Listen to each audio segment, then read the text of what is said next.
and welcome to LNT Education. American Revolution आरंभ होता 1775 रु 1783 अर्थात 8 वर्ष भितर अमेरिकन लोक माने अमेरिकन रिवोल्यूशन बल ब्रिटिशर मानू अमेरिका मुक्त कर देते अर्थात अमेरिका स्वाधीन होगापाई पाखापाखि 8 वर्ष लगी किंतु सही ब्रिटिशर माने ईस्ट इंडिया कंपनी आकार भारत को 1600 मसीह आसते किंतु गले केबे छाड़ी की ना 1947 रे मोर देन 300 इयर्स एगो तो कहि परिबे तो जोठी अमेरिका रे 8 वर्ष लागिला समानकु इंडिपेंडेंट होवा पई एडी भारत वर्ष को कोन पई 300 ऊर्ध्व वर्ष लागिला तार मुख्य कारण होउची आम मान भितर उठे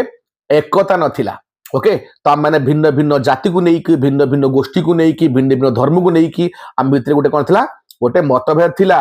भिन्न भिन्न राजवाड़ा जो थिले राजा थिले तांको भितर मध्ये यूनिट नथिला तेणु कथा होउची गोटे कथा अछि ना यूनिटी इज द स्ट्रेंथ एबे जो हिंदू एकता को नेकी जो चालीछि बागेश्वर धाम बाबा जो आरंभ करिसंती हिंदू एकता ओके तांको जो पदयात्रा आरंभ करिसंती दिल्ली रु वृंदावन पर्यंत इट्स एन हिस्टोरिक वन एतर मेन मेसेज होउची कि आमे समस्ते आम भितरे गोटे एकता रक्षा करिबु तो एकता रक्षा ले कोन हबो कि आम भितरे जो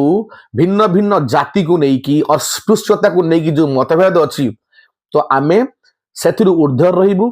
तो आम मान भितरे गोटिए परिचय रहिबो we are all Hindus okay से ब्राह्मण हो वैश्य हो शूद्र हो कर्ण हो जे हो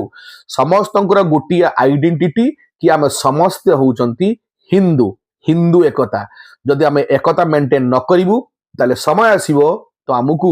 पूर्व भली बहुत सारा दशा भोगिया पड़िबो तेणु एइटा जो समय आसंत आमे समस्त यूनाइट हबा एवं आम माननकु देखै देबा कि आमे माने जदि एकता सूत्र बांधिकी रहउचंती ताले भारतर एकता भारतर अखंडता प्रति कोनोसे विपद नाही ओके जदि आम मान भितरे जदि एकता न रहिबो ताले भारतर एकता भारतर अखंडता प्रति निश्चित भाबरे फ्यूचर रे विपद आसीबो ओके तो ये छोटा मेसेज था आपन प्रति